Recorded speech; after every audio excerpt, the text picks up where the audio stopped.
네, 안녕하세요. 오늘은 9챕터 교사는 무엇으로 사는가라는 제목으로 강의를 하게 되었습니다. 여러분 교재를 보시면 이 교재는 총 3부로 구성되어 있는데 첫 번째가 학생에 대한 것, 그리고 이제 두 번째가 교실 수업에 대한 것, 그리고 세 번째가 학교와 정책에 대한 것입니다.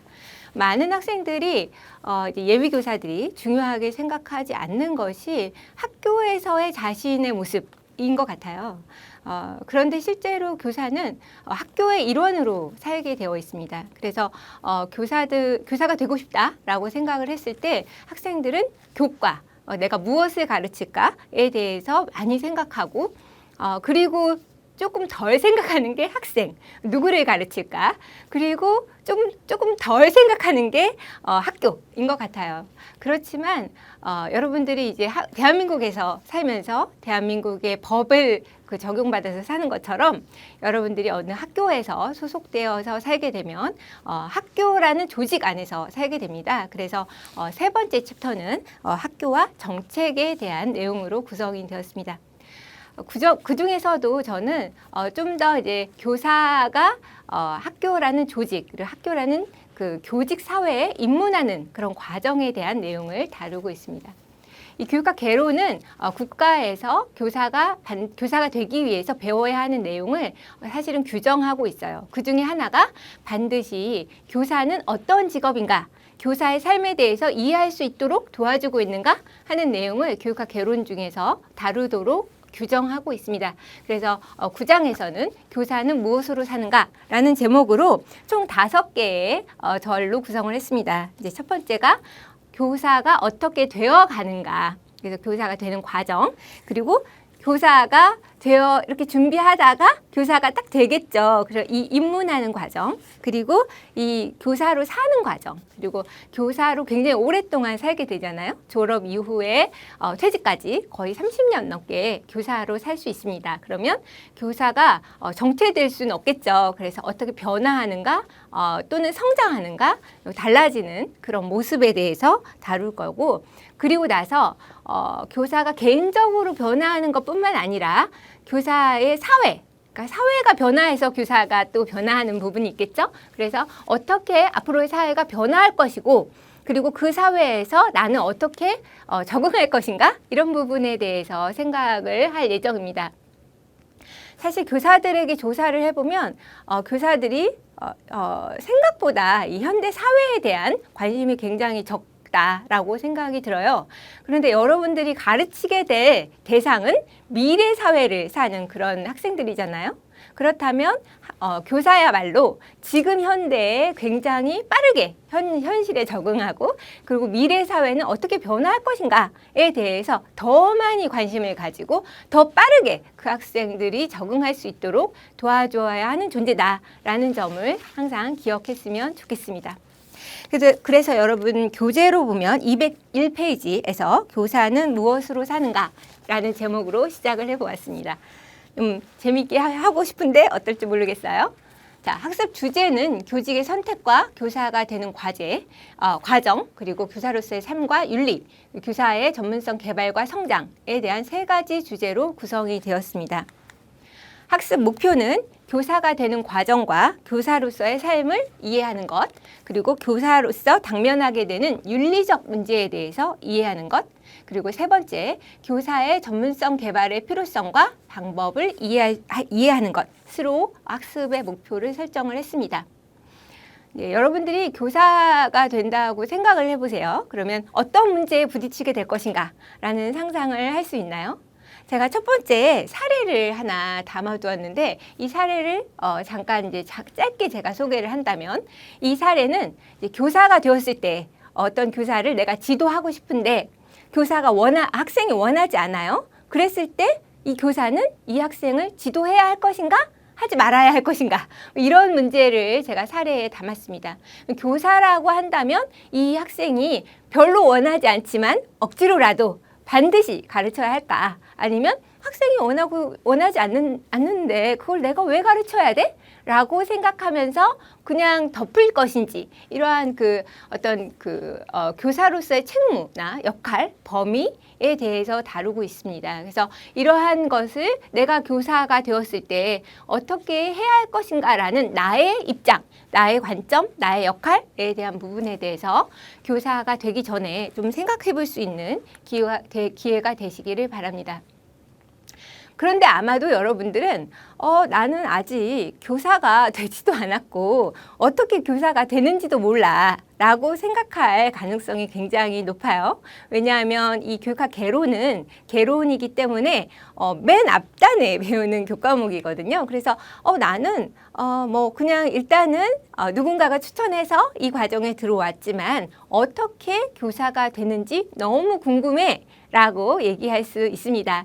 많은 학생들이 그런 질문을 저한테 던졌어요. 그래서 제가 첫 번째 절에 교사가 어떻게 될 수 있는지 하는 과정에 대해서 내용을 담았습니다. 제가 이제 첫 번째 사례에서 누군가가 원하지 않는데 내가 그 학생을 꼭 지도해야 할까?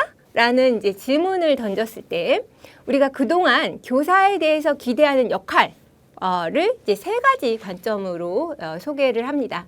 그 중에 첫 번째가 성직자적 관점, 두 번째가 노동자적 관점, 세 번째가 전문가적 관점입니다. 이것이 완전히 다 분리되어 있고, 나는 그 이 중에 하나만 택해야 합니까?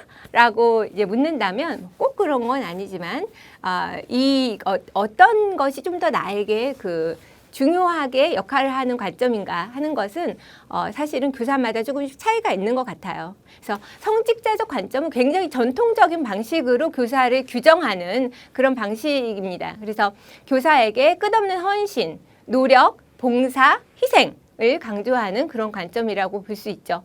두 번째는 노동자적 관점입니다. 이 노동자적 관점은 사실은 이전의 교사에 대해서 끝없이 희생하게 하는 관점에 대한 좀 반감이 있을 수 있어요. 그래서 1980년대 이후로 우리도 직업 중에 하나일 뿐이고 나의 권리를 주장하고 내가 할 수 있는 역할의 범위를 분명하게 해달라는 요청이 굉장히 강했고, 물론 이제 그 교육적인 배경에서는 이 노동자적인 관점이 조금 차이가 있어요. 이제 그럼에도 불구하고 노동자적인 관점이라고 한다면 나의 근무의 여건에 대한 부분에 좀 더 관심이 많고, 내가 근무하는 시간이 딱 정해져 있고 그거 이상은 내가 할 이유가 없다라고 생각하는 관점이 조금 더 강한 것이 이제 노동자적 관점이라고 할 수 있습니다. 그런데 이 교사에 대해서 많은 사람들은 교사가 전문가다 또는 전문가가 되어야 한다. 그래서 지금 현재는 준 전문가다라고 얘기를 하고 있는데, 왜냐하면 이 교사는 아무나 할 수 없기 때문이죠. 우리가 이 교사가 되기 위해서는 국가로부터 자격을 받아야 돼요. 국가로부터 우리가 받는 자격증이 여러 가지가 있을 수 있는데 그중에 우리가 가장 쉽게 생각하는 것이 운전면허증이죠. 운전면허증은 국가가 끊임없이 관리하고 있어요. 그러면 교사에 대해서는 어떠한가? 의사에 대해서는 어떠한가? 라고 보았을 때 의사에 대해서 우리는 이 의사는 국가가 자격을 주고 관리하고 있다. 변호사에 대해서도 이제 국가가 이제 관리한다라고 생각을 하죠. 그런데 실제로는 변호사보다 좀 더 강하게 관리하는 그런 집단이 교사입니다. 어떤 점에서 그러하냐? 국가가 모든 교육 과정을 국가가 통제하고 있어요. 예를 들어 교육학 개론에 대해서 교육학 개론의 그 내용이 어떤 것이어야 하는가에 대해서도 국가가 전부 다 관리하고, 그리고 이 과목을 이수한 몇 점 이상을 받아야 이 학생이 이 과목을 이수하고 몇 점 이상을 통과해야 이 학생이 교사가 될 수 있는 자격이 있는가에 대해서도 모두 다 국가가 관리하고 있습니다. 그래서 국가가 관리하는 자격증을 받는 과정이기 때문에 이 과정은 법률로서 규정하고 있어요. 그래서 이 과정에 들어온다면 학생들은 이제 이 교사가 되는 과정에 있는 학생들이 굉장히 힘들어해요. 어떤 점에서 힘드냐면 이 교직 과정이라는 것이 좀 다른 과목이랑 겹치는 과목도 많고, 그리고 이수해야 하는 과목이 많아요. 그래서 학생들이 과목을 줄여달라는 요청을 많이 합니다. 그렇지만 이 과목 수는 국가에서 규정을 하고 있기 때문에 함부로 학교에서 바꿀 수가 없다. 왜냐하면 우리가 추구하는 것은 전문가, 의사에 준하는 전문가로서의 교사를 추구하고 있고 그런 만큼 그 내용도 엄격하게 관리하고 있다라고 생각하고 자부심을 가지시면 좋겠습니다. 그런데 아쉽게도 많은 학생들에게 왜 교사가 되고 싶어요? 라고 물었을 때 학생들은 저는 학생들이 너무 좋아요. 저는 수학을 너무 가르치고 싶어요. 이런 그 직업적인 속성으로 응답을 하는 경우보다 최근에는 훨씬 더 방학이 있잖아요. 일찍 끝나잖아요.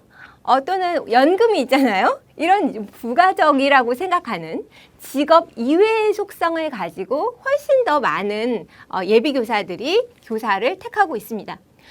이런 부가적인 속성도 물론 중요하죠. 직업을 택하는 많은 이유 중에 하나입니다.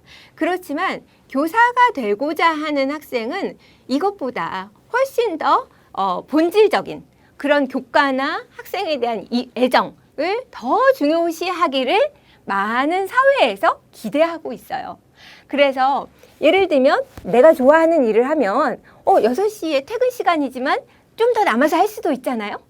그런 것을 우리 그 사회에서는 기대하고 있는데 막상 교사가 되려고 하는 학생들은 그렇지 않는 그런 그 확률이 더 높아지고 있다. 그래서 이 사회에서 교사에게 기대하는 것과 실제로 교사가 하는 것 간에 어떤 갈등이 지금 많이 일어나고 있습니다. 그래서 여러분들이 만약에 내가 교사를 해볼까? 라고 생각을 한다면 좀 더 내 직업에 대해서 이해하고 나는 어떤 직업을 택하고 있는가에 대해서 충분히 공부하고 이해해서 이 직업을 택하기를 바라고 있습니다.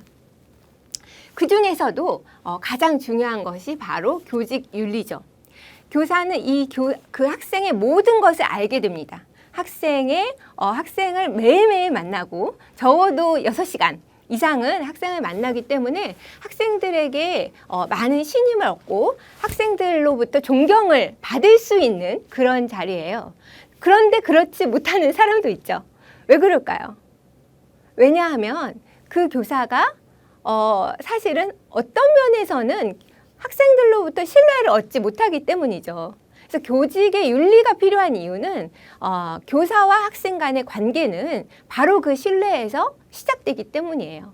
그래서 우리 애들은 날 너무 싫어해 라고 얘기하기 전에 나는 어떻게 하고 있지? 우리 학생들이 나를 어떻게 바라보고 있을까? 나의 직업의식, 직업에 대한 태도, 내가 무엇을 하고 있는가?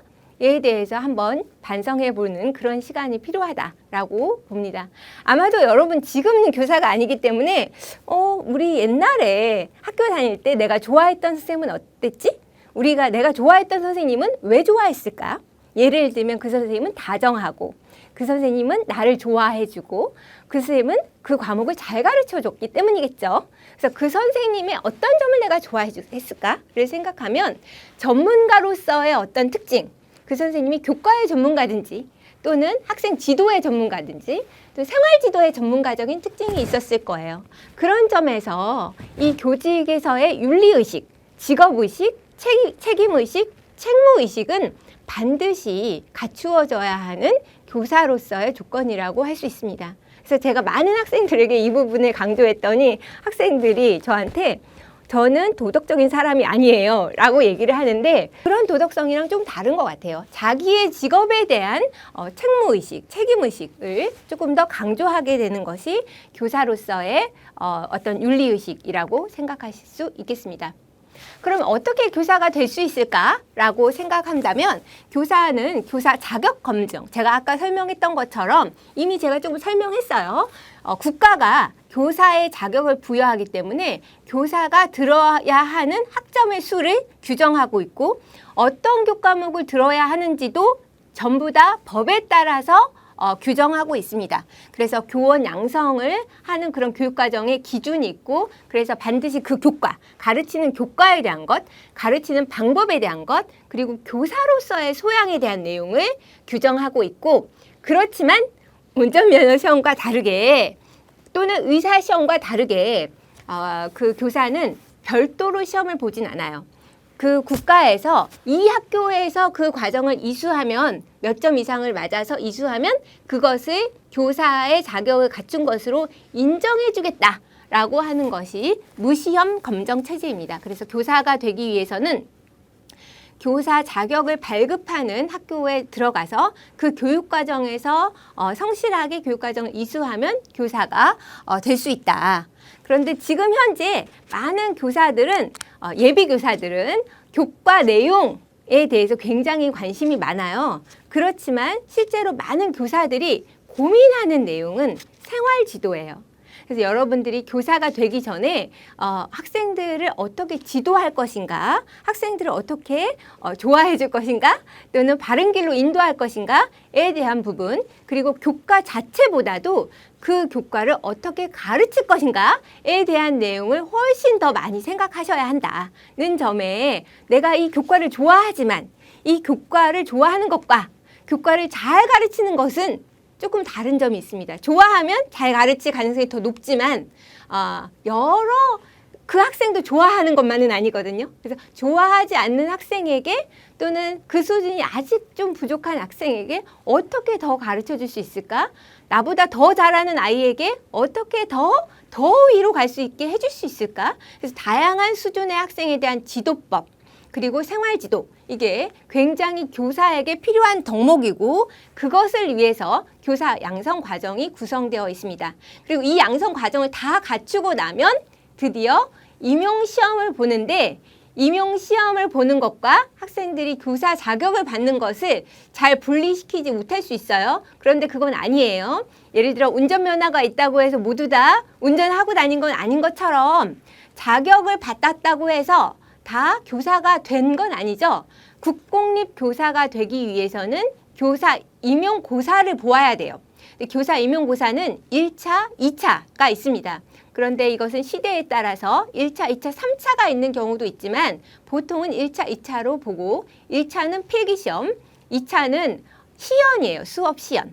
그래서 여러분들이 교사가 되기 위해서는 발표력, 그리고 이 학생들에게 가르칠 수 있는 수준별 지도 방법에 대해서 준비되어 있어야 시험을 통과할 수 있다라는 것을 미리 말씀드리도록 하겠습니다. 자, 그래서 교사가 되면 어떻게 될까? 교사가 막 되면 바로 담임교사를 할 수 있어요, 여러분. 내가 어제까지는 수험생이었는데 바로 오늘 교사, 담임교사가 될 수 있습니다. 그러니까 중등교사라면 중학생의 담임교사 또는 고등학생의 담임교사가 될 수 있겠죠. 그런데 내 옆자리에 있는 선생님은 예를 들어 경력이 30년 된 분이에요. 그런데 이분은 내 옆반의 담임교사시고 나는 오늘 발령받았는데 오늘 우리 반의 담임교사가 될 수 있어요. 이게 무슨 말이에요? 이분하고 저하고 30년의 경력 차이가 있지만 저는 30년 된 교사처럼 오늘 일해야 하는 거예요. 그럼 어떻게 해요? 그 전에 그만큼 준비를 많이 해야 한다는 뜻이겠죠. 그래서 교사가 처음에 그 자리에 들어가서 받는 충격을 우리가 신규 교사의 현실 충격 이렇게 얘기하는데, 이것에 대해서 교사에 대해서 연구한 연구자인 로티라는 사람이 교사의 교직 사회화 과정은 sink or survive다. 그래서 물에 빠지거나 아니면 살아남는 거, 빠져 죽거나 아니면 살아남는 둘 중에 하나다. 이렇게 극단적으로 표현을 했어요. 왜 그럴까요? 왜냐하면 실제로 제가 처음에 얘기한 것처럼 교사가 가르치기만 하면 된다라고 생각했었겠지만 실제로는 교과 지도하는 것, 그리고 학교 업무하는 것, 우리 반 애들 지도하는 것, 조종례도 해야겠죠. 그리고 학생이 좀 우울해요. 그러면 그 학생을 생활 지도도 해야겠죠. 상담도 해줘야 돼요. 그리고 학부모 상담도 해야 합니다. 그리고 다른 한편으로 내가 그 다음 학기에 가르칠 과목을 전문성 개발도 해야 돼요. 그리고 날마다 수업 계획도 짜야겠죠. 이것을 모두 다 한꺼번에 첫 학기에 다 해야 돼요. 그래서 많은 교사들이 첫 학기, 그리고 특히 1년 차와 2년 차에 굉장히 힘들어 하는데, 이제 국가에서는 물론 이런 교사들을 위해서 멘토 제도를 두고 있지만 그 전에 당연히 준비 과정이 더 필요하다라고 생각이 듭니다. 그렇지만 우리의 교직 사회도 굉장히 빠르게 변화하고 있어요. 왜냐하면 새로운 세대들이 들어오고 있기 때문이죠. 교직 문화는 굉장히 보수적인 그 문화인 것으로 알려져 있습니다. 그래서 변화를 싫어하고 현실에 안주하고 싶어하고 굉장히 개인주의적이면서 현실 만족주의적인 그런 특징이 있습니다. 그래서 제가 아까 말씀드린 것처럼 교사들이 별로 사회에 관심이 없다. 라고 말씀을 드렸는데 왜냐하면 현재주의예요. 내가 지금 우리 학교에서 이 애들 그냥 잠깐 돌보고 나 지금 빨리 퇴근하는 이런 문화가 굉장히 많이 있습니다. 그런데 이제 차세대, 이제 새로운 세대들이 들어온단 말이죠. 이런 새로운 세대들은 어떠하냐면 이 그 개인주의, 그 현재에 만족하고 그냥 보수적이고 변화하지 않으려고 했던 그런 세대와는 다른 디지털 제너레이션들이 지금 이미 사실은 이 그 교직 사회에 들어왔습니다. 그래서 우리가 코로나를 겪으면서 이 새로운 세대들은 이 디지털 세대이기 때문에 굉장히 빠르게 적응했는데 기존의 교사들은 적응을 빠르게 하지 못해서 이 격차가 굉장히 크게 벌어졌고 이 사이에서 학생들과 교사들 간에 어떤 면에서는 갈등이 있고 어떤 면에서는 신규 교사에게 그 기성세대 교사들이 배워야 하는 그러한 이전과는 다른 그 현상들이 나타나고 있습니다. 그래서 교직 사회가 어떻게 변화할 것인가에 대해서 이제 우리 모두 다 이제 그 관심을 기울이고 있는데 이 새로운 세대, 우리가 MZ세대라고 하는, 이미 MZ세대도 더 지나고 있는 것 같아요. 지금 MZ세대 교사들이 신규 교사들이고, 이 교사들이 어떠한가를 보았더니, 물론 개인차가 훨씬 더 크지만, 좀 더 이 조직이나 업무에 대한 것보다 자신의 개인적인 삶에 훨씬 더 많은 방점을 두고 있어서, 기성세대의 교사들과 좀 갈등이 있고 사실은 교사는 이 연공주의 서열이 있어요. 나도 1학년 3반, 나는 1학년 3반 교사, 너는 1학년 4반 교사지만 직책이 똑같은 교사임에도 불구하고 연차에 따른 연공 서열이 굉장히 팽배해 있는 그런 문화입니다. 그런데 새로운 세대들은 그냥 합리적인 것을 좋아하기 때문에 물론 그게 어떤 것이 더 합리적인가 하는 것은 굉장히 주관적인 것 같아요. 그래서 새로운 세대들이 합리적이라고 생각하는 것은 옆반 선생님과 나는 1대1이야. 똑같아 라고 생각하는 교사들이 새로운 세대 중에 좀 더 많은 거죠. 그래서 이러한 부분에 대한 그 학교 내에서의 좀 갈등이 빚어지고 있습니다. 그래서 기존의 학교의 문화는 훨씬 더 보수적이고 좀 더 연공 서열을 좀 중요하게 생각하고 있는 그런 문화 속으로 진입하고 그런데 사실은 교직을 선택하는 학생들은 그 세대 중에서는 굉장히 보수적인 학생들이에요. 그럼에도 불구하고 기존 세대들과의 격차가 상당히 있습니다. 그래서 그런 부분에 대해서도 여러분들이 이제 적응이 필요하고 어떻게 갈등을 해소할 것인가에 대한 숙제가 있습니다. 그래서 교사는 어떻게 살고 있는가를 보았을 때 많은 학생들은 교사에 대해서 수업 시간에서의 교사만을 만나기 때문에 우리 선생님은 내가 교사가 되었을 때는 뭐 수학을 잘 가르치면 되겠지라고 생각했지만 실제 그 교사의 삶을 보았을 때 교사의 업무를 100%라고 보았을 때 수업 시간은 27% 정도, 그러니까 한 30% 정도는 수업을 하는 거예요.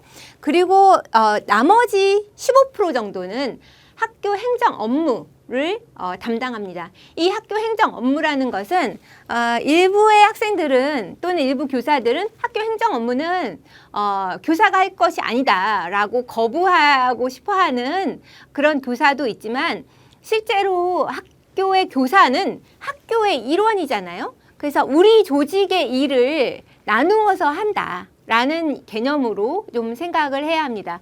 근데 선생님, 학교 행정 업무가 뭔가요? 라고 물어볼 수 있겠죠? 예를 들면 여러분들이 쉽게 생각할 수 있는 학생부장 선생님.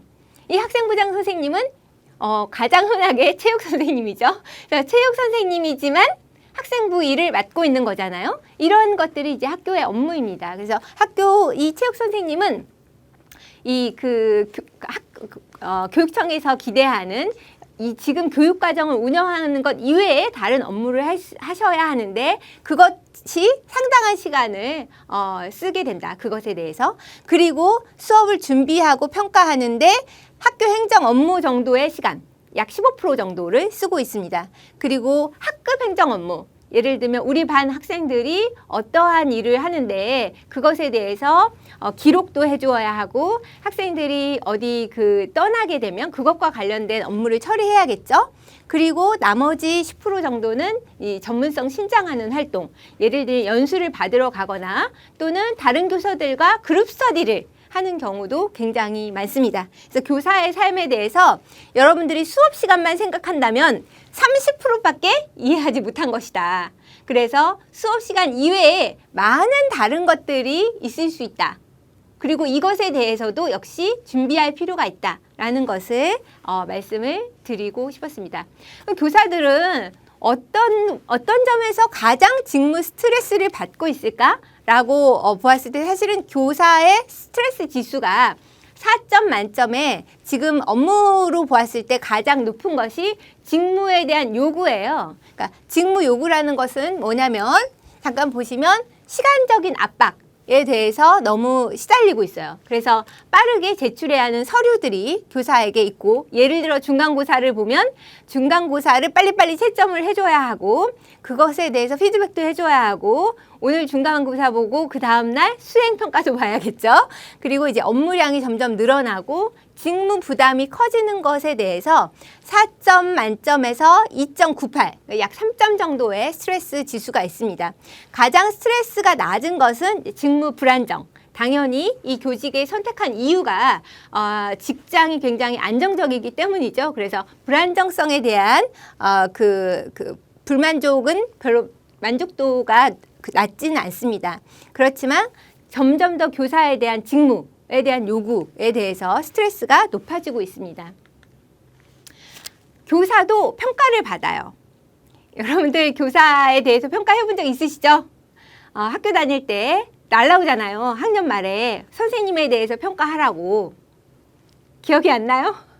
아마 기억날 거예요. 여러 번 했어요, 여러분. 중학교 때부터 사실은 이제 초등학교 고학년부터 학생들에 대한 평가를 하고 교사는 사실은 교사 입장에서 보았을 때 크게는 3가지의 평가를 받습니다. 교원의 근무 성적 평정, 그리고 교원 성과금에 대한 성과상여금에 대한 평정, 그리고 교원 능력 개발 평가. 그러니까 여러분들이 했던 것은 3번째, 교원 능력 개발 평가의 일부를 학생으로부터 받게 되어 있어요. 그러니까 여러분이 했던 평가는 크게 3개 중에서 마지막 3번째의 학생 평가를 여러분들이 했을 거예요. 네, 하면서 이 선생님은 정말 너무 싫어라서 한 경우도 있고 이 선생님은 너무 좋아라서 한 경우도 있겠죠. 그리고 나서 그 선생님은 어떻게 되었을까를 생각해 본 적이 있나요? 자, 여러분, 여러분이 이제 평가를 받는 그런 대상이 되는 거예요.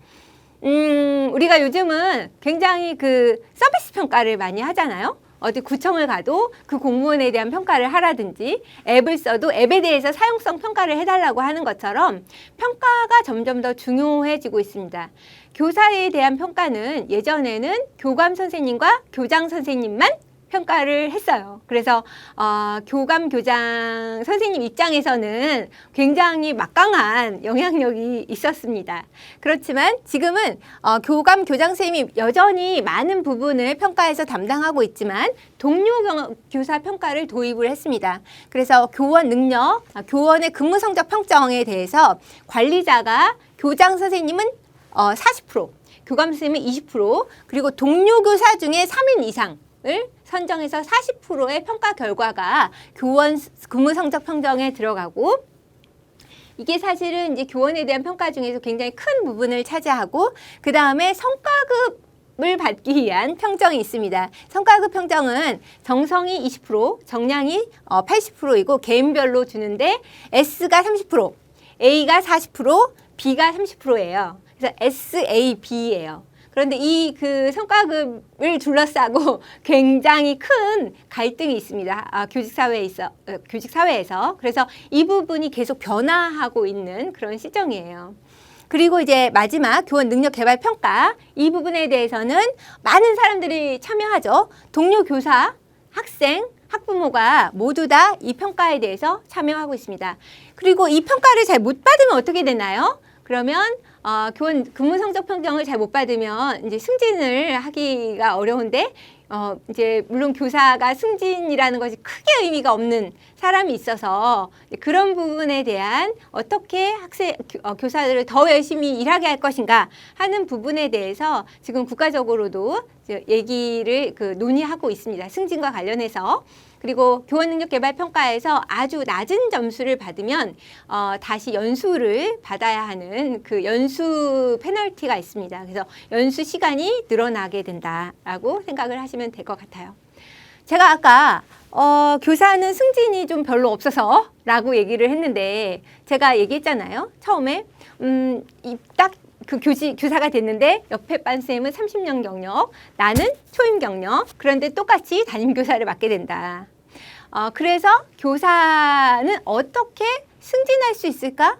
꼭 승진이 아니더라도 더 성장할 수 있을까에 대해서 많은 연구가 이루어지고 그리고 고민 중에 있습니다. 왜냐하면 교사들이 사회에 관심이 없는 이유가 별로 변하지 않아도 되기 때문이다. 라고 많이 판단하기 때문이에요. 그래서 교사들을 어떻게 더 승진하게 할 것인가 하는 승진체제 변화에 대해서 연구하고 있는데 지금 현재 교사 자격증으로 보았을 때 교사의 승진이라고 한다면 여러분들이 4년제 또는 이제 3년제 교육과정을 마치고 나서 받는 자격증은 2급 정교사 자격증. 그리고 3년에서 5년 정도의 경력을 쌓고 다시 자격연수를 받아야 돼요. 자격연수 한 달 정도 이루어지는데 다시 자격연수를 받아서 1급 정교사 자격증을 갖게 됩니다. 이때 받는 자격연수의 성적이 나중에 여러분들이 교감이나 교장으로 성장할 때 또는 지원했을 때 굉장히 크게 영향을 받는 점수예요. 그래서 자격연수 때는 엄청 열심히 다들 수업을 듣습니다. 그래서 1급 자격증을 받고 나면 사실은 나는 그냥 교사로 쭉 살래 라고 생각할 수 있어요. 그리고 그렇게 해서 실제로 살 수 있고 많은 교사들이 그렇게 하고 있어요. 그렇지만 난 조금 지금 하고 있는 업무보다 다른 걸 하고 싶어 라고 생각하는 두 가지 트랙이 있습니다. 그래서 하나는 교육 전문직이 되는 거예요. 이 교육 전문직은 장학사 또는 장학관이 되는 겁니다. 그래서 여러분들 예전에 우리 학교에 장학사 선생님이 오셨어요. 뭐 이런 여러분들은 아니지만 제가 학교 다닐 때, 나 때는 청소를 열심히 했습니다. 장학사 선생님이 오셔서.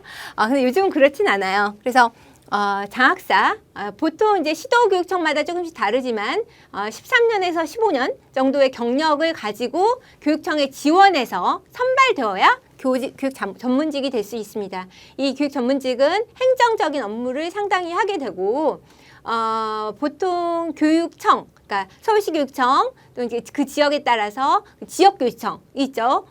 이런 지역 교육청에서 일할 수 있고 그 이후에 이 경력을 가지고 교감으로 지원을 할 수 있어요. 그러면 지원하기 전에 교감 자격 연수를 받고 그다음에 교감이 되고 다시 장학관을 하고 교장 자격 연수를 받고 있다가 교장 발령을 받아서 퇴임하는 것을 가장 아름다운 시나리오라고 오랫동안 사람들이 생각을 했습니다. 그런데 이 교육 전문직은 직렬이 달라요. 티칭을 하는 자리가 아니에요. 그래서 많은 교사들이 나는 잘 가르치는 걸로 승부를 보고 싶다 라고 주장을 해서 바로 이 수석교사제가 만들어졌습니다. 이 수석교사제도 이 승진처럼 원래 아이디어는 승진처럼 수석교사제가 그러니까 마스터 티처거든요. 영어로는. 그래서 잘 가르치는 그런 교사로 계속 승진하고 싶은 그런 법 체제를 만들고 싶었지만 실제로 만들어진 것은 수석교사는 4년 약간 보직처럼 지원해서 이 수석교사가 되면 학교에 따라서 50% 정도 수업 시수를 감면해주고 대신 동료 교사의 수업을 멘토링해주는 수업 지도를 하는 그런 역할을 부여받습니다. 그래서 마스터 티처로 근무를 하고 이때 좀 또 이제 당연히 평가를 받습니다. 그래서 평가를 잘 받으면 계속 근무를 할 수 있고, 근데 이제 제한은 조금 있어요. 그리고 이 기간이 끝나면 다시 교사로서 업무를 수행하는 이런 구조로 되어 있습니다. 그러니까 크게 큰 두 트랙이 있을 수 있다. 그래서 내가 지금은 교사가 되고 싶지만 교사를 하다 보니까 나는 좀 더 행정적인 업무가 더 맞는 것 같아 라고 생각하면 이 교육 전문직으로의 직렬을 바꾸는 그런 일을 생각해 볼 수 있어요. 그렇지만 이런 직렬을 바꾸는 승진 이외에도 교사들은 승진을 위해서가 아니고 그 다음 세대를 가르치는 역할을 부여받았기 때문에 당연히 자기 개발을 하는 연수를 의무적으로 부과받고 있습니다. 아까 잠깐 얘기했던 자격연수가 있지만 자격연수뿐만 아니라 직무연수가 있어요. 그래서 이 직무연수는 지금 현재는 3년 주기로 최소 6학점, 그러니까 90시간을 듣도록 규정되어 있습니다. 반드시 들어야 한다는 얘기예요.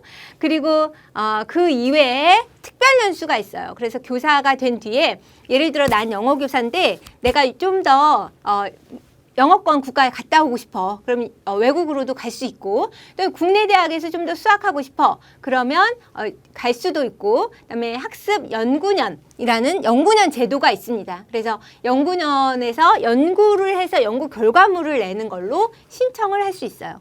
그리고 이제 당연히 이건 이제 국가에서 지원해 주는 연수고, 개인적으로 아까 제가 얘기했잖아요. 스터디 한다고. 그래서 학교 내에서도 그룹 스터디를 하기도 하지만 교과를 가르치는 다른 학교에 우리 시도교육청의 다른 학교의 선생님들과 모임을 가지고 공동체 활동을 합니다. 이런 이 공동체 활동에는 교사 단체인 교총이나 전교조 같은 그런 교사 단체에서 지원을 해주기도 하지만 최근에는 시도교육청에서 많이 지원을 하고 있습니다. 네, 드디어 그래서 사회가 변화하는데 교사는 어떻게 해야 할 것인가에 대한 마지막 절로 넘어왔어요. 제가 아까 이제 연수에 대해서 설명을 드렸는데 사실은 연수의 내용을 이제 쫓아다니다 보면 예를 들어 최근에 이슈가 되고 있는 AI. 그러니까 국가적으로 AI가 이제 굉장히 많은 유행어가 되었죠. 그러면서 국가에서는 AI 융합전문대학원을 만들고 AI를 활용한 그 교수학습 전략에 대해서도 많은 연수를 하고 있습니다. 그런데 그냥 그런 테크놀로지 말고도 사회가 변화함에 따라서 교사에게 요구되는 역량이 달라지고 있어요. 왜? 왜냐하면 학생들에게도 요구되는 역량이 달라지기 때문에 학생들의 역량을 가르치는 교사가 빠르게 변화해야 하기 때문이죠. 그래서 여러분들이 생각해보면 내가 30년 전에 또는 20년 전에 대학을 나왔어요. 그리고 나서 내가 그냥 국어 좀 그냥 가르치고 있었어. 그런데 사회는 계속 변하고 앞으로는 국어 선생님이 필요할까? 라고 사람들이 질문을 던지고 있어요. 그렇잖아요? 그러면 어떻게 우리 교과는 이제 없어지는 거야? 자꾸 국어랑 사회랑 융합적으로 가르쳐라 라는 지시가 국가에서부터 계속 시그널이 오고 있죠. 국어랑 사회만 융합하는 게 아니에요. 국어, 사회, 과학 모든 과목을 융합해서 팀 티칭을 하라는 요구도 오고 있습니다. 그래서 지금 사회에는 학령 인구가 급격히 감소하고 있어요. 여러분들 실감하고 있으실지 모르겠지만 곧 이제 인구의 반이 될 것 같아요. 그래서 많은 교사들이 교사가 더 필요하다라고 주장하는데 국가에서는 더 뽑을 수 없다. 학생이 너무 많이 줄고 있기 때문이다. 지금 그 지역에 따라 편차가 심하긴 하지만 사실은 그 읍면 지역에서는 학교가 계속 폐교를 하고 있습니다. 그래서 급격하게 학령 인구가 감소하고 있고 이에 따라서 학교 규모가 줄고 있기 때문에 한 학교 내에서 개설할 수 있는 교과목 수가 줄고 있어요. 예를 들면 한 학년에 한 반이다. 그러면 학교 선생님 한 분이 다 가르쳐야 하는 그런 상황이 벌어지고 있습니다. 또 한 가지 굉장히 중요한 변화는 다문화 사회가 심화되고 있습니다. 여러분들 체감하는 지역이 이미 있으시겠죠? 그래서 이제 약간 언어 능력이 우리 예전에 학생들이랑 좀 다른 학생들이 유입되고 있고 그리고 기술적으로도 예전에 내가 가르쳤던 읽고 쓰는 이런 방식이 아닌 좀 더 즉각적이고 좀 영상을 좋아하는 그리고 짧은 걸 좋아하는 이런 학생들이 진입하고 있어요. 저희 영상 짧아야 하는데 매우 길어지고 있네요. 그래서 교사에게 요구되는 역할이 뭐냐?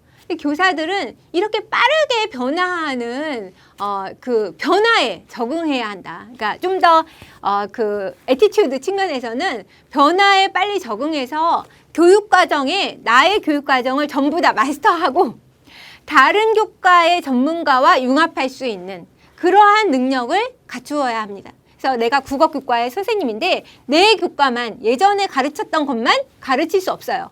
내가 가르쳤던 내용을 사회교과 선생님과 융합해서 과학교과 선생님과 융합해서 어떻게 새로운 교육 과정을 만들어낼 것인가에 대해서 끊임없이 생각해야 합니다. 아까 교사의 삶에 대해서 보았죠? 그중에 10%는 교사의 전문성 노력이라고 했는데 매일매일 생각하셔야 돼요. 그리고 학생들이 달라지고 있어요. 제가 교사들이 교사가 돼서 가장 어려운 게 뭐냐라고 물어보면 생활지도예요. 학생들을 이해할 수 없어요. 내 동생도 이해할 수 없는데 어떻게 학생을 이해할 수 있겠어요? 그래서 학생들에 대한 생활지도 전문가, 그리고 우리가 하나의 학교에서 살고 있다는 거, 그래서 우리 이 공동체 속에서 우리 학교가 함께 나아가야 한다는 거, 이것에 대해서 점점 더 강조하고 있습니다. 왜냐?